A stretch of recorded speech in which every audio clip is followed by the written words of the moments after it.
This is the coolest show brought to you by Hip Hop Caucuses. Think 100%. It's the coolest show you know, keep the culture connected. It's the coolest show you know, in your ear, yeah, respected. Expert level information, entertainment, education. Rev Yearwood got you covered as you hit your destination. Climate rules everything around me. Cream. For those who lost focus, close your eyes and just dream. Open your third eye, now the world is your off. Coolest show you know, it's the Hip Hop Caucus. Hey everybody, this is Rev Yearwood, and welcome back to the show. We have a great conversation for you today. Today, I am with Niel Leadon. Niel, how are you doing today? Rev, what's up? I'm doing good. Just enjoying pretty much the Labor Day weather. It's a holiday here in the Bahamas, so it's a nice rainy holiday. Chilling. It's a holiday in the Bahamas. It's a long weekend. Now, you can't, Niel, hold on. Wait a minute. You can't come on the show showing off, saying it's a holiday in the Bahamas. You know, people listen to the show in the middle of their basement somewhere in Baltimore. You talk about Shout out to Baltimore. I just came back from Baltimore, actually. There it is. Okay, there you go. Okay, what was you doing in Baltimore? My younger sister, she just graduated with a master's from Hopkins. So I was there to show some support. That's wonderful. Check out the city. Yeah, my cousin actually went to John Hopkins. Yeah, that's a good shout out.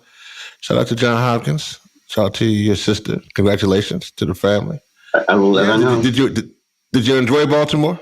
I did. It's a very interesting city compared to other places I've been. Baltimore is interesting because there's a lot of things within walking distance. So my sister was like, "Oh, we can just walk in." I'm like, "How far is it?" And she was like, "Oh, it's in walking distance." What I've come to understand is that walking distance means something different for people living on the island versus people living in cities. No, listen, you got to ask that question. Like, if you go down south, and down south here is like, you know, talking about like Alabama or Mississippi or Louisiana, and you say it's like, we're going to walk to the store, yo, you could be walking to like a whole other state. Like, they'd be like, "Oh, wait a minute, how we in like Georgia now?" Wait. You know what I mean? Listen, I had dinner. It was ridiculous. Yeah, I had dinner and then I needed something after dinner. I was like, "Wow, that was a great dinner." Yesterday. Yeah. Oh man. Well, you've already talked about how you're from the Bahamas. So, but for folks who don't know, who is Niel Leadon? So, Niel Leadon is. He's an amalgamation of so many things that make the Caribbean great, that make Black people great. So first of all, Niel is a son, he is a brother, he's a family man. He is someone who shows up for his people in his community in every way that they need him to be. And most importantly, Niel is someone who's always there for good vibes. He's there to change the narrative. Niel is somebody who is always thinking about ways to improve the situation that I found myself in, or to spark some kind of creativity, some kind of inspiration in someone else's life. And then Niel's someone who likes to have a good time as well. So I'm always existing. I always tell people I exist at the intersection of pop culture and science. So it's an interesting thing because it's very much champagne lifestyle on a lemonade budget at this point. But we gonna make it work. Yeah, I love that. So before I ask you who is your community, I actually want to know, like, so if we and me, we meaning like the producers of this show, we all come to the Bahamas. I'm just putting the plug there to you, Niel. We're just trying to, you know, let you know where we got to come down there for something. But we come down there. What are we gonna eat? Like what's like the meal that you're gonna make sure that we get? Like, what's gonna be the Bahamian meal? Like, y'all got to eat this. You know, the Bahamas is universally renowned for seafood, and so I would have to say I would take you guys to the fish fry, get you some conch salad, get you some conch fritters, get you some really, really good seafood. I think that's the thing that's going to bring it fully to a Bahamian experience. So you could have your seafood. And then the Bahamas is also really, really known for a very interesting take on a lot of traditionally Caribbean food as well. Things like macaroni dishes, which is very different from the American mac and cheese. So I always tell my American friends that it's a baked dish, first of all, and it has everything from, of course, the macaroni, of course, is there, and then there's cheese, and then there are greens, and then there is also lots of flavoring, lots of seasonings like egg, heavy cream. So it's a very hearty dish. Mm. Well, I'm sold. I tell you, ain't much more than that. Yeah, I'm Awesome. So you should know that So I was born here in the States. I was born in Louisiana, and I rep that hard. Shout out to my Louisiana community and family. My parents are both from the island of Trinidad and Tobago. Mm-hmm. So I have strong, because of that, West Indian roots. And so it was funny growing up, and I'm sure you know this, I'm sure you have plenty of family like who are like me, who cousins and other folks who literally, everybody was born in the Bahamas, but then they, were born in like Brooklyn, something like that. Yes. So for me, it was that way. So I relate to that. And it was funny because I had to, my community was different, right? Because on the one hand, I was clearly growing up within the Black experience. At the same time, I clearly understood the West Indian experience. Like I understood the clothing, the food, responsibilities. And it helped shape me, right? It helped shape me a lot. Yeah. So thinking of that, who is your community in that regard? It's so interesting that you say that, because being able to tap into that duality of being African American and also West Indian, it's a huge superpower, because we exist in the same reality, we exist in the same multiverse, but we also exist on two separate timelines when it comes to social issues, when it comes to race issues, when it comes to cuisine, when it comes to family interactions. We exist on two different planes entirely. But at its root, the issues, the love, the community, the way forward, it's all the same. And so I feel very confident in saying that my community is first and foremost the Black community, the African community, the African American community, the West Indian community. And I say that because that's always been my existence. That's always been such a central part of every piece of work that I've ever written, every interview, every single event. And so that's my community.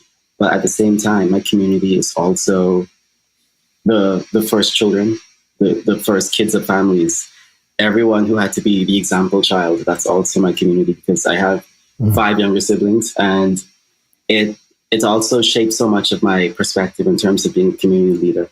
My youngest sibling is quite a number of years younger than I am. And so to see him as a kid in grade school and know that at some point in the future, the work that I'm doing now is going to come up, and it's going to be something that I would like to be an impact on him positively. That makes my community so special and so important to me. But also my community is the creative community, individuals who are in multimedia, individuals who have something to say, individuals who are interested in creating a platform for others like them, people that experience life in the way that they do, and even those that don't, because that's important to have that foundational work at the end of the day. Yeah, no, it is. It is. Speak about the movement. What's your role in this movement, in this fight? Yeah, so I mentioned earlier that I exist at the intersection of pop culture and science. So just for a bit of background, I went to the University of the Bahamas, and I studied biology with chemistry. And entirely, my focus since day one was medical school. And so that was always just in front of me.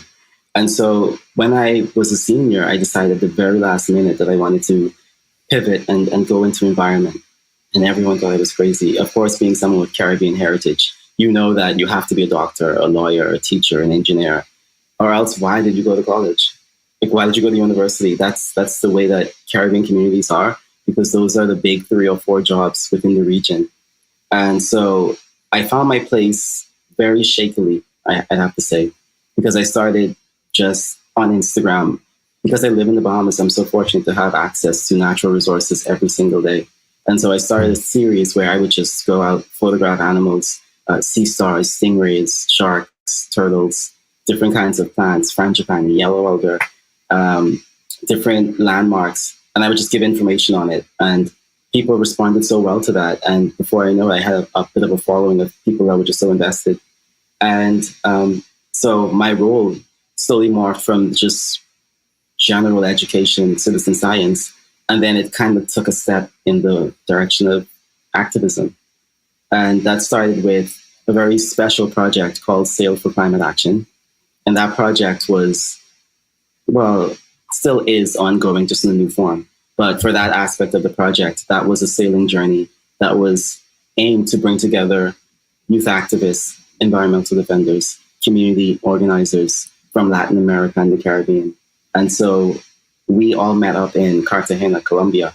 And when we got there, we had brainstorming sessions, capacity building, or organizing meetings, things like that. And the next big thing was for us to sail from Colombia, and we were going to sail to COP.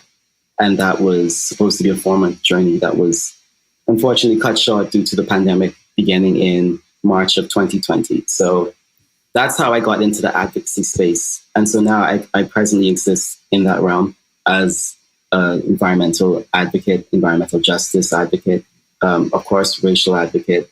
And so what that has done for me is it's opened me up to a network of incredible leaders, incredible organizers. And so now I exist in this realm where I still enjoy the creative aspect of it. I still do freelance photography. I still write. I actually write for Shadow Magazine. And so that magazine kind of keeps me in a space where I'm writing, but I'm still informing. I'm organizing, but I'm still on the front lines. And so I'm very grateful for this kind of really nuanced space that I found myself in. No, man, I so love that. Talk about, I mean, one, I love boats. And I don't know how to sail though. I will tell you, I know that it is a whole. How did you get into that? I mean, I know people just would think, well, you're just in the Caribbean, you're on an island. No, that's not how. There's a lot of folks on the island who don't go out to boats and don't do that. But talk about that. I mean, how did you get into that? So yeah, happily. So I have a friend who he works for the Ministry of Tourism here, but he is also an organizer. We're actually working together at this present moment to organize a regional conference of youth. And so we're going to have this conference where it's going to be hosted in the Bahamas this summer. And we're going to bring together activists, advocates, organizers, environmental defenders from throughout the Caribbean. We're talking Trinidad and Tobago, Angola, Montserrat, Cayman Islands, Jamaica, St. Lucia, as well as delegates from the African continent. So we're working really ambitiously to do this. And I think it's going to be an incredible amount of work. So shout out to Turan and the work that he's doing. But he was the introduction to Sail for Climate Action because of his connections to the environmental space and having been to COP several times before I got there last year. He met up with me 2020, having lunch, casual lunch. So this is January, I think the 13th. And he's like, so Niel, what are you doing for the next 4 months starting in February? So I said, wow, I don't know. So he was like, do you want to go on a sailing journey? So I said, yeah, of course. Neil's always down to party. Neil's always down to travel. And this, so you know, Neil, Rev is too. So let's listen next time. You know what? We're going to talk about it. Yes, indeed. So I really had no idea what I was getting into. I just knew that it sounded like a good time. I knew that the project was something that I honestly cared about. And so that day was the deadline. He was like, well, you have 6 hours to fill out this application. I filled it out. I was accepted to it. And then the following month, I flew to Colombia to begin this project. And so that was my official introduction to like working and group dynamics with people outside of my region. And that project, I'm talking, we had, I think, about 36 individuals on that sailing vessel. And we represented about 30 countries. And so there was this mix of languages. There was English, Spanish, there was Dutch, there was French. There was a community of women that were from the Amazon. They were from an indigenous community. And so they had their own indigenous languages that they spoke. So there became such this, I guess, microcosm of what it is to exist in the real climate space, where you have individuals who we all know have very important things to say, but then you start to draw those fine lines. And, I talk about deforestation in a very tropical sense. I'm talking about mangrove deforestation. I'm talking about tropical pine forests. I'm talking about coppice in the Bahamas. And then I have friends in the Amazon, and they're talking about trees that are hundreds and hundreds and hundreds of years old that are being uprooted. They're talking about losing their land. They're talking about food scarcity. They're talking about water quality and soil acidity.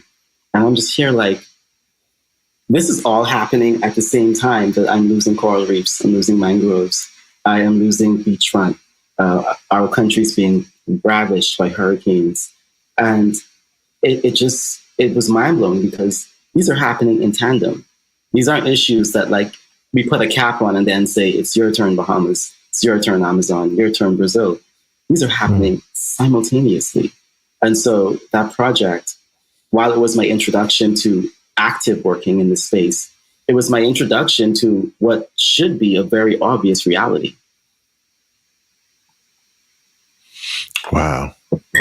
For those who don't know, tell them what is happening in the Bahamas in regards to, obviously, the climate crisis or what other things, to be honest. I mean, where we live in an intersectional, world and movement. So how those things get. But what are the issues and challenges that you are facing? So the issues and challenges that are more prominent, more pressing in the Bahamas are definitely a mixture between social issues as well as the environmental issues that have brought me to this place in my career. I always tell people that the Bahamas is one of those countries that gets a bit of an over-glorified reputation in terms of our place in the world. And I say that with the most love because I think that it's done us a huge disservice. I always tell people that for all of the glamour, all of the luxury, all of the sun, sand, and sea that you see in the Bahamas, people take for granted that we are still a third world nation. We're still not industrialized. There is still no such thing as major infrastructure here in terms of factories, in terms of solar power, in terms of wind energy, hydroelectric, whatever you want to call it. So there's a running joke that myself and other Bahamians have that the Bahamas is a third world country in the Gucci belt. And like, you can't fall for the hype all the time because we still need your help. Like we still need people to rally behind us and support us. And it's been because of that I think that I've been able to keep a clear mindset in terms of the issues. When we're talking about issues that the Bahamas faces, for instance, we're talking about hurricanes. June started the hurricane season, so we're 3 days in officially. And this weekend, we already have our first tropical storm of the season coming this way. And so this is a direct testament to climate change and to the changes that the planet has been undergoing for the last few decades at a, I guess, more intensifying pace. So besides climate change as a broad phenomenon, we have more, I guess, streamlined issues like losing the biodiversity that we've become so famous for. Coral reefs have been bleached and dying. The huge phenomenon right now in terms of that is the stone coral tissue loss disease that's wreaking havoc within the region. Because of changing ocean demographics as well, we have things like the lionfish becoming invasive species here. They're not native to the region. And because of that, there is no real active predator here, to kind of curb that. Of course, there are ways that people can get involved to curb the lionfish invasion. Things like lionfish derbies, where restaurants have seasons where lionfish replaces a lot of things on the menu. So things like mahi tacos, they become lionfish tacos. Things like grouper fingers become lionfish fingers. And so that's a very clever and also sustainable way to assist in that regard. Another issue that we have in the Bahamas also comes in the form of overdevelopment. Like I said, that people take for granted that this is still a third world nation. There's still a very delicate relationship and a very, very important symbiosis between us and the environment here that isn't always honored. Tourism is the number one industry of the Bahamas. It makes up a huge amount of our gross domestic product. And it didn't really dawn on a lot of people how dangerous that was until the pandemic, until there wasn't a hotel to go to. And as someone who works within that sector myself, in my regular life, I was home for an entire year because there was no international travel. And so that opened up the conversation to a place where we now have to decide how important is it for us to diversify our offerings and not just become people that produce amazing experiences, amazing getaways, amazing cuisine, and leave ourselves at a disadvantage in the long run. Another issue that I think needs to be brought up in this space is also what I've experienced personally, and its lack of opportunities for individuals like myself in this field of interest. It's very hard to break into because I feel as though because we're surrounded in this beautiful environment just about every single day, minus 1 or 2 rain days, I think that people don't realize how much the landscape has changed. I once did an interview where I spoke about a very, very amazing beach that I went to as a kid with my family. And that beach is no longer there. I mean, the spot is there, but there's no more sand. It's all just rock, all just debris. And now where there once was oceanfront and shoreline and sand and sandcastles and children, there is now a very rocky terrain, and waves now go straight up to the road. You can drive straight through it and break a wave with your car. And that's something that's absolutely terrifying. And so those are some of the issues that just immediately come to my mind. You know, you're very articulate and on these issues in regards to how it affects the Bahamas, and thank you for that. I mean, and I know firsthand as well. My uncle, may he rest in power, Dr. Rupert Griffith, was the Minister of Tourism. He also was the Speaker of the House in Trinidad and Tobago, and he would talk about different ways of how we could almost have like a climate tourism. Is that talked about at all in the Bahamas, about how, you know, some of these things can be looked at as a way to bring people to the country, but in a way that also helps to build up the country? Yeah, so there are some very clever initiatives that have come about in the last few years. There's now definitely a greater, more, I would say, people-centered approach to environmentalism in the Bahamas now. So I think one of the best examples that I can talk about from a grassroots level is now world-famous swimming pigs that the Bahamas has. And so these pigs, they are literally wild pigs, the same way you find wild pigs in Louisiana, the same way you find wild pigs in a variety of different Caribbean nations. These pigs have just become famous because they swim on this key. And so locals have started doing charter tours and having guests come and feed these animals. And that's a very small example of how that's taken place. A larger example would be one of the resorts here, which I work for. There's a foundation and they organize cleanups for the beaches, for communities, for parks. They organize mural paintings and restoration efforts and plant giveaways and mangrove planting initiatives. So there is both ends of the spectrum. I think the problem, in my humble perspective, is that you're either doing it for yourself or you're doing it on a very large scale. And I kind of want us to come to a place where we kind of just zoom in a bit and we come to that happy medium. The community is now engaged. And it's more about us, less about me as an individual doing charters, and less about multi-billion-dollar corporations, but about us in the middle, everyone that's really being affected in real time. And so while there is a small community of efforts, we do have the Bahamas National Trust, we do have organizations like Bahamas Plastic Movement, like Brief, organizations that are dedicated to this work. I've definitely existed long enough, which is not very long at all, to know that we could be doing more, and we have done more. So Niel, know this: when I come to the Bahamas and you put together and you are the schedule, coming. I am. No, that's facts, and I know that our producers are saying they probably coming too. So that's probably we probably all gonna have to share one seat on the plane. We're gonna get there. We're going to get there.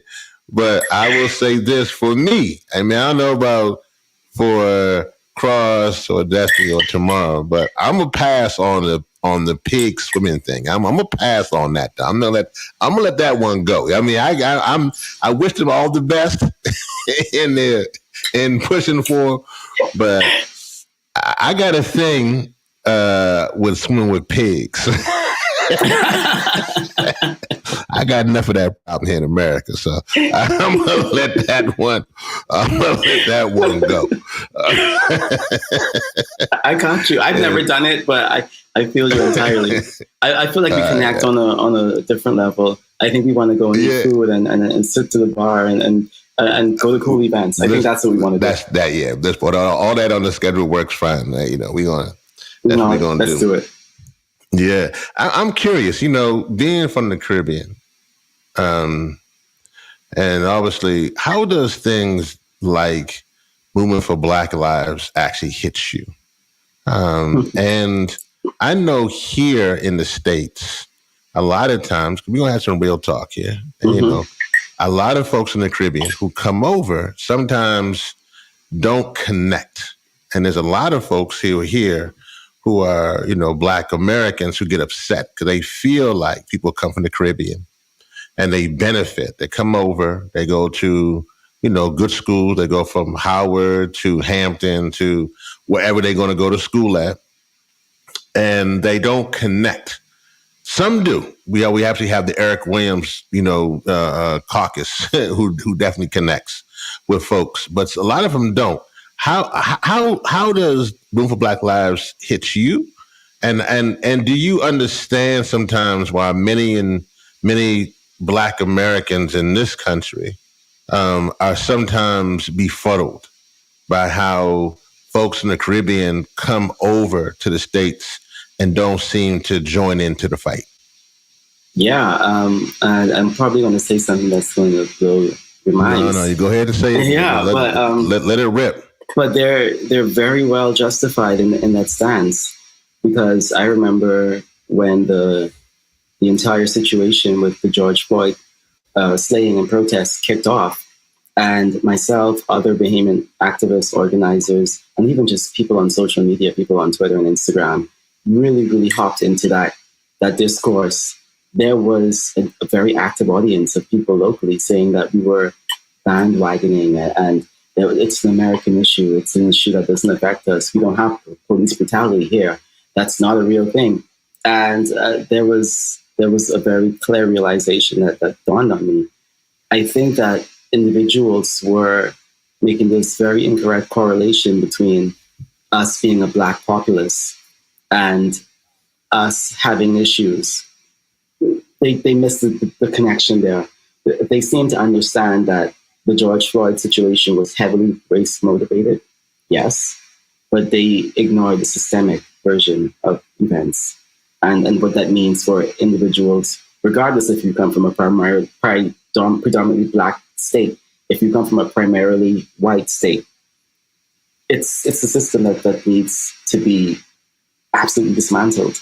And so to hear people say that we were bandwagoning, it confused me, because the goal is never to become the oppressor, which I think they missed in saying that we have a Black police force, we have a Black commissioner of police. We don't have that problem. We have that problem because the prison industrial complex, it exists outside of those parameters. It doesn't matter if I come from the Bahamas. If I go to the United States and I find myself on the wrong side of the law, none of this matters. I mean, and it could get worse. I could end up in a deportation camp.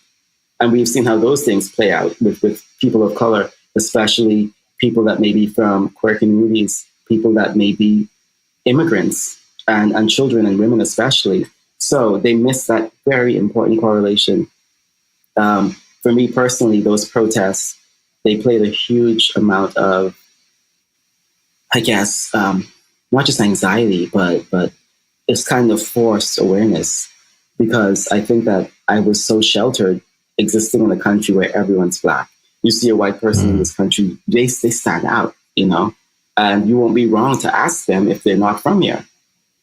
So when people miss that, it was a sad moment for me, because I feel as though they were being lured into this false sense of security. And for people that live so close to the United States and travel there so frequently, I think that people from the Caribbean region should be more invested in what happens in that kind of sense.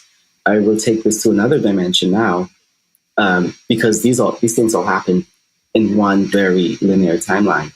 I was doing the Sail for Climate Action project during Black History Month 2020. And so there was myself and two other Black guys on the ship. So we made up the entire Black population, all three of us. The others were from Angola, and the other was from Montserrat in the Caribbean. And we had this conversation, a very honest conversation, about what it felt like sailing on this giant boat, doing this, what we jokingly call the reverse slave trade. We're doing the reverse Middle Passage. During Black History Month, we're in the belly of this boat, 2 weeks at sea between Jamaica and Colombia. And we're having this conversation about we're doing something that we think is going to lead to the liberation of so many people within the region. And just a few hundred years earlier, this journey was taking place in reverse for the absolute reverse reasons. So yeah, those issues that affect Black Americans will never be far removed from me. I will always ride for my Black American friends and followers, because I know that we are just one boat stop away. There's so many things that, for instance, there are entire communities in South Carolina and South Florida that have a Bahamian ancestry. And not just like 10 or 20 Bahamians. I'm talking about entire communities. They even share similar names. There's Coconut Grove, Florida. There's Coconut Grove in the Bahamas, Flagler Street. Sir Sidney Poitier, he was, of course, an amazing figure for Black people across the diaspora. So I just find it really discouraging when we begin to split hairs, because we do have police brutality here. It's just that the police look like me. And I don't know if that's comforting or discouraging, because, like I said, it's the system and it's the metrics of that system that leaves us disproportionately at a very, very poor disadvantage. And it's never going to be an American issue, not for me. Neil, I'm gonna tell you, man, when you said that one bow stop away, that hit me to the core there. But I ain't gonna lie, that was heavy. That was heavy there. As you were talking, I'm thinking about how, many Caribbean small island nations, such as Barbados and Jamaica, are severing ties, with their colonial power. In the case of Jamaica, they're demanding reparations. So tell us more about the Bahamas in the context of colonialism and reparations. Yeah, so the Bahamas is a very interesting relationship with the wider Caribbean. On Twitter, there are always these diaspora wars that break out between different Caribbean islands in terms. Sometimes they're very friendly in terms of like, what's the best food, the best accent, the best culture, cool things like that. But then when it comes to issues like colonization, and I'm just going to interject and say that in terms of the last thing we spoke about, which was racism, we don't have as big of a problem with racism in the Caribbean as much as there is a problem with colorism. So that's a very interesting thing to note. Even individuals like myself and yourself, who both are Black men, just slight variations in the hue of our skin tone make a huge difference in Caribbean countries, especially from a historical context. So that's a part of the diaspora wars that take place. And so the Bahamas being a nation that it has this proximity to the United States and this status of, well, first of all, in terms of dollar value, the US dollar and the Bahamian dollar are interchangeable. And so that already sets us apart from the wider Caribbean in a very, very crucial way. And so to be at this very strange position where we are kind of on par but not equal in a sense to what's going on in the US, I think that the Bahamas gets excluded from the conversation of reparations and colonialism because they say, oh, you guys are doing so well. You have a dollar value that's 1-to-1 with the US dollar. Tourism is booming in your country most of the time. You're the number one vacation destination in the world. but that doesn't repair a broken history. You know what I'm saying? That doesn't undo systems and the metrics that need to be undone. You know, there's still this understanding that there's this idea that conversations regarding reparations are something that should be important. I just don't know how important people are taking them beyond the metrics of what's going on in their individual lives. I think that in places like Jamaica and Barbados, where the movement was so rapid and so it was met with such vigor, I think it's because they are actively advocating for a better existence for themselves and for their children. They want their dollar value to be increased. They want reparations because in many instances, their countries would have been paying the crown for lost slaves for many, many years, which has probably just stopped within the last decade or so for some countries.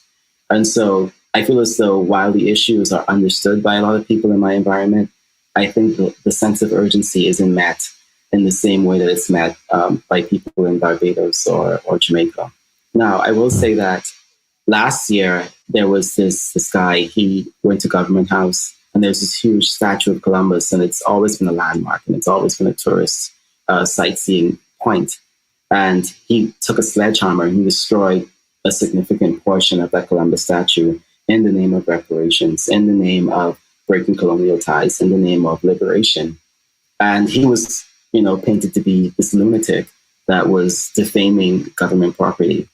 And I think that regardless of his state, the message is the same.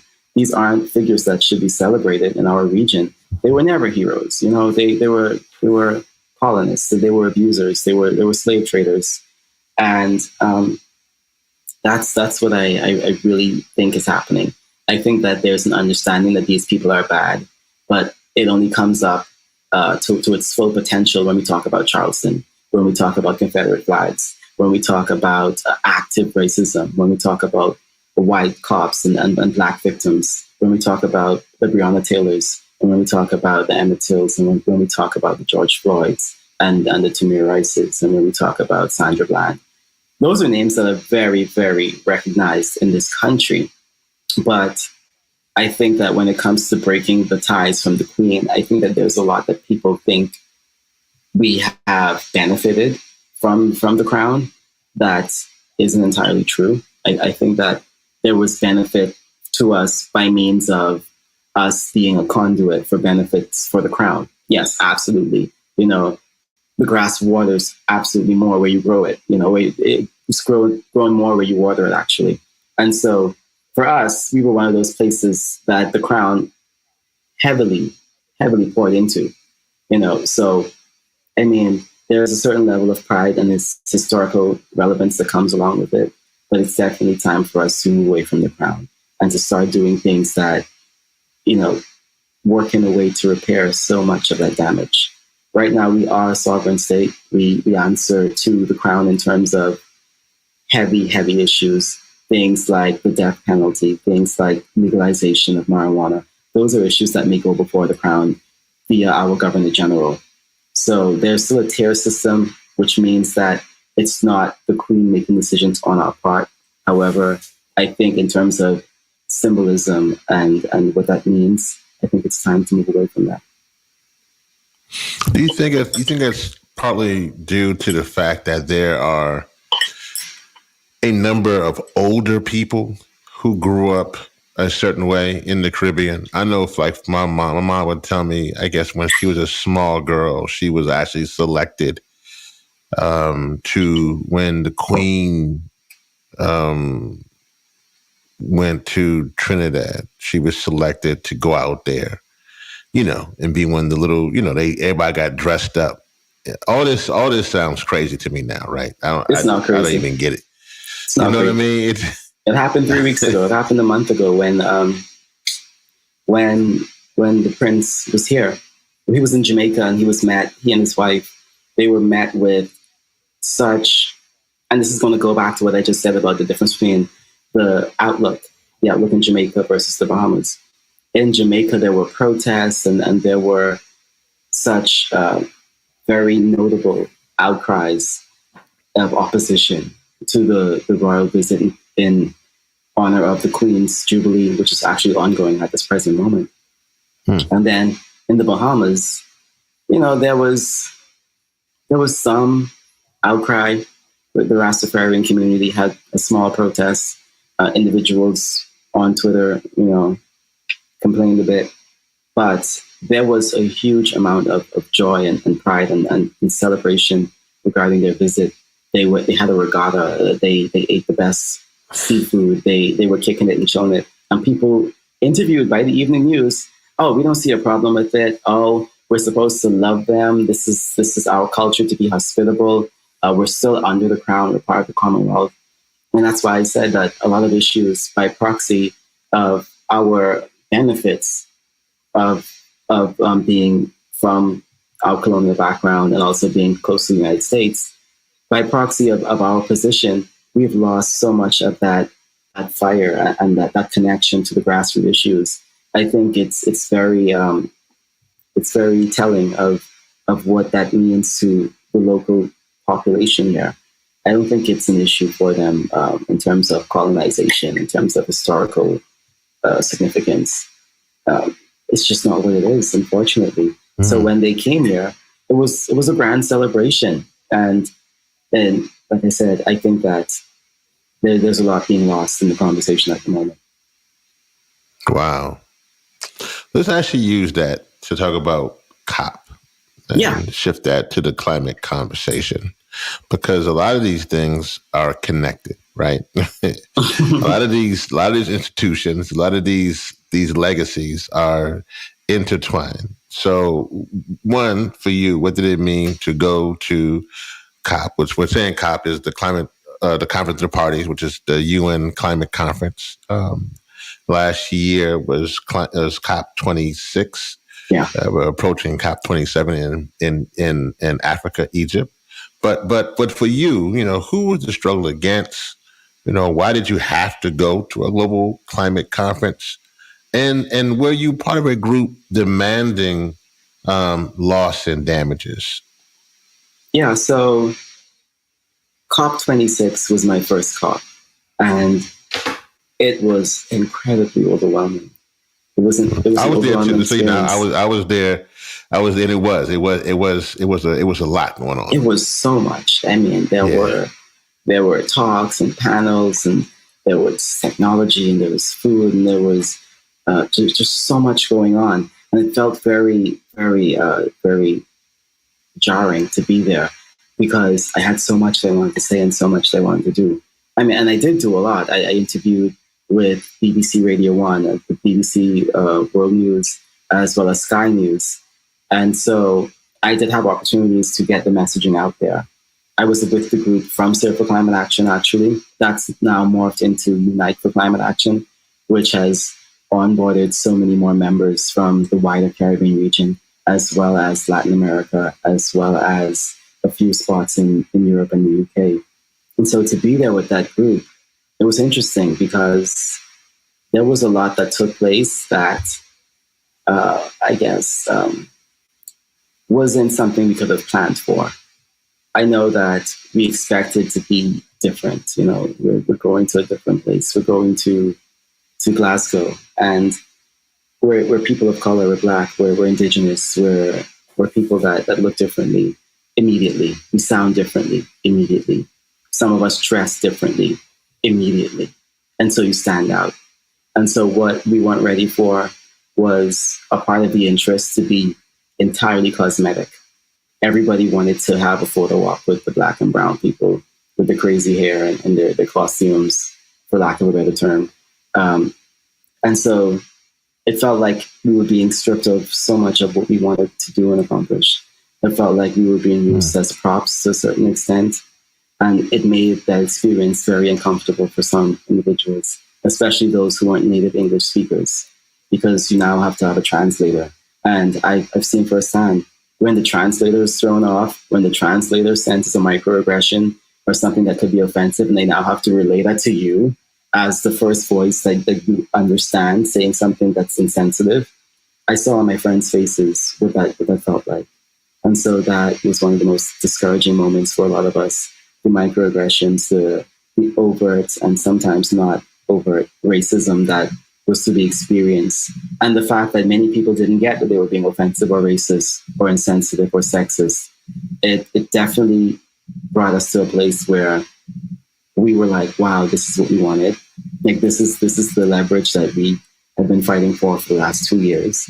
Like, is this really, like, we were planning to go to COP from, some of us, 2019, working, and to get there finally in 2021, and to be reduced to this multiracial sideshow. It felt really bad, and we had to have a few sessions where we had to unpack that as a group. So that was one of the things that really put a damper on the experience of COP. But one of the things that made it great was finding our people and finding our tribe. I went to a party that was for the African diaspora. It said, everybody Black, everybody African, show up. And that was something that easily the top 2 parties I've ever been to in my life. And I'm not sure if it's even number 2, to be very honest, because I met so many people from so many parts of the African continent, people that I'm still friends with, people that I look forward to seeing in Egypt this year. And so where we found those pockets of community, where my friends who were Indigenous were able to meet with Native Pacific Islanders or people from Vanuatu, people from Hawaii, people from other environments where they have Indigenous populations that exist outside of our typical societal parameters. Those were the moments that made it worth it. I think that for everyone, some of the things that were our better, more defining moments centered around community. And we came to understand that much of this acclaim that we were chasing in terms of getting our message out there, it didn't matter because we got there and we became accessory to the fact. And that was very, very disheartening to a certain degree. Now you've led campaigns to stop oil drilling in the Bahamas. Tell the audience about all the drilling in the Caribbean and its connections to Ukraine and the current Cold War. Yeah, so I led the campaign against oil drilling in the Bahamas toward the end of 2020. And I worked with a few individuals that I'm friends with in the environmental movement. And that project was headlined by myself and those individuals. And it was facilitated by Sea Legacy as well as Only One, which are huge ocean conservation partners around the world. And so to be a part of that, it was something that was incredible because oil drilling is the last thing that we need in the Bahamas, because we find ourselves in such a very interesting place where we are battling climate change in real time, absolutely in real time. It's been pretty rainy the last couple of weeks in the Bahamas, and flooding has become out of control. I was on Facebook this morning and there was a post of just license plates laid off on the table. And this guy's like, if you lost a license plate in the last 4 or 5 days, you can check this police station to see if this may be like your license plate. And so the water levels are definitely rising substantially with what's going on with the rain as well as just regular climate change. And so what that looks like in terms of the question of oil drilling, it looks like something like this. So oil drilling was slated to take place late 2021. If that had, gone completely berserk, resulting in an oil spill, that would have damaged this country's entire livelihood, which is tourism, which is optics, which is exports. We export way more seafood than this country actually consumes, like locally. Most of our exports go to South Florida or just that area of the southern United States. And so it's so crazy to imagine an oil spill taking that away from us, because we know how fickle these industries are, and we can be doing really good. The Bahamas in social studies class, you learn about the major industries historically and how they came to their demise. So one of the first major industries in the Bahamas was the sponging industry. People would go out diving, they would cut sea sponges out, clean them up, dry them out, and they would ship them to the United States. And They would be used in industrialized factory, just like those really lovely body sets that you get from Bath and Body Works or wherever. Those sponges, before they were synthetic, those were natural sponges. And what ended that industry was a disease that came and destroyed those animals, those sponges. After that, we had a moment where we had the pineapple industry, and pineapples were the main export for the Bahamas, and the Bahamas was the world's leader in pineapple exports. That was thwarted by United States government's colonization of the Hawaiian Islands. And so once the pineapples from the island of Eleuthera in the Bahamas were introduced, they were propagated, and Dole opened their cannery, and they were able to do things on a much larger professional scale than we were in the Bahamas. There was an embargo placed where pineapples were super, super expensive to import from the Caribbean region, the Bahamas and surrounding islands. And so the industry died out. I'm saying the oil industry could do the same for us in terms of fisheries and tourism. We've already seen situations where the conch is in drastic decline. Countries like Bermuda, Aruba, Haiti, Dominican Republic, South Florida, all have seen their conch populations decimated in the last half a century. And my fear is that oil drilling can be the catalyst to offset something that's so delicate. I have a huge fear of that. I'm not ready to tell my kids about what it was like to exist at a time when there was conch, or at a time where the Nassau grouper was in abundance, or a time when there were flamingos. I'm not mentally equipped, and I don't want to be ever mentally equipped to deal with having to break that news to a generation, not within 70 years. Come on. I think that sounds ridiculous. And so oil drilling, while the government and the investors paint it as something that's going to be so profitable, it never comes down to the small man, It's never going to come down to them going into my community and taking 10 guys and employing them on an oil rig. No, people with expertise are going to be brought in, and they're going to work, and then they're going to have jobs that are promised to contract workers from wherever they're from. So I didn't get the whole ruse of this is going to provide more jobs. I wasn't hearing it. So immediately my stance was no oil drilling, because there are ways around this. There are ways that we can have a positive impact on the environment and still provide jobs. There's so much more. So that campaign was something that was very, very near and dear to my heart for the 4 or 5 months that it was heavily, heavily active. Yeah, I just want to thank you for this wonderful conversation. I just had one more question for you. Oh, of course.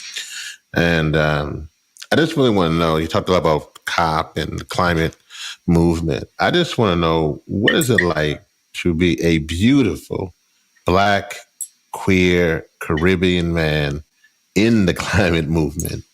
And what's the vision of what's the story or the vision of the future you're fighting for? Paint us a picture. Yeah, so thank you so much. So what it's like to be Black, Caribbean, queer in this space, in a word, it's exhausting. It's very interesting because I find myself existing in a very, very strange waiting room, for lack of a better term, for the space that I'm in. So there are definitely seasons where I'm more popular. Pride season, super popular. February, Black History Month, also very popular. And there are times when everybody else is popular, and everybody else matters a whole lot more.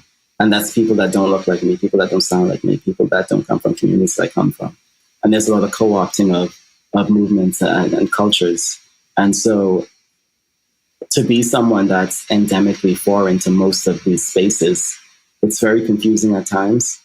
And so I find myself having to show up and insist on being my authentic self, because there are people that are benefiting monetarily from this that will want you in pieces. They will want your story in fragments.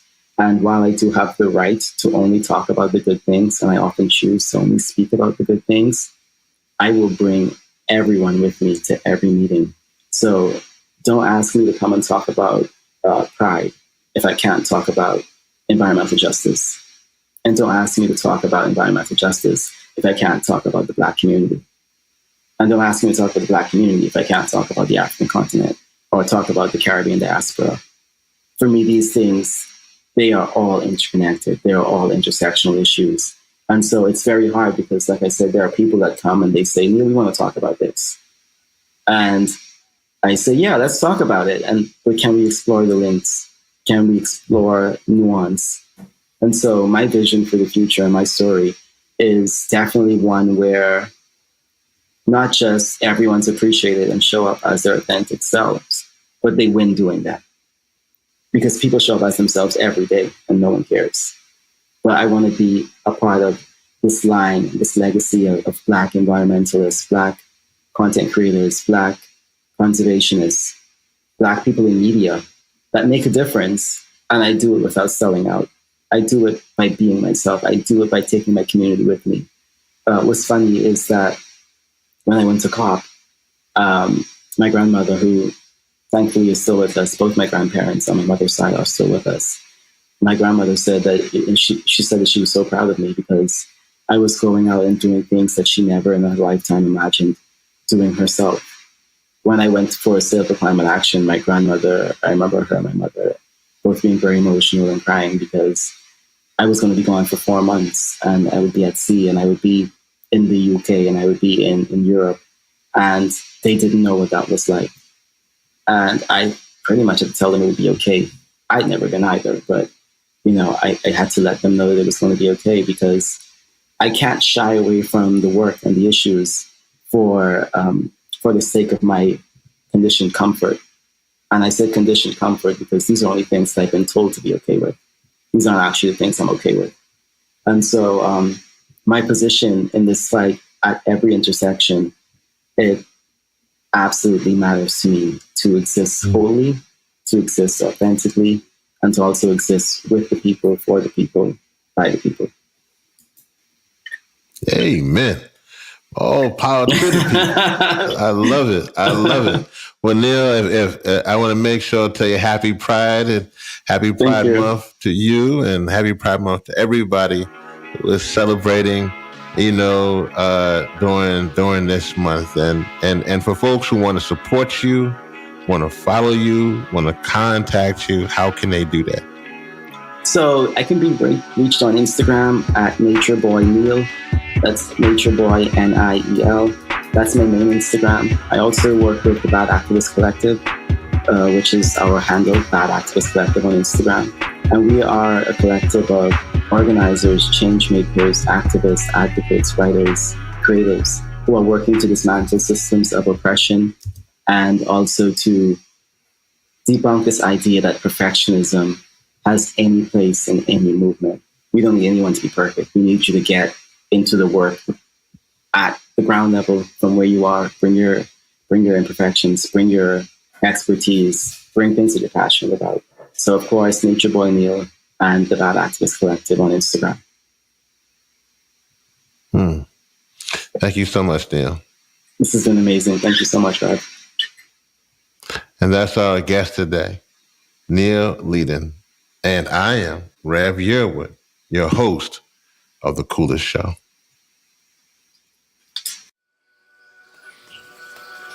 This is The Coolest Show, brought to you by Hip Hop Caucuses. Think 100%.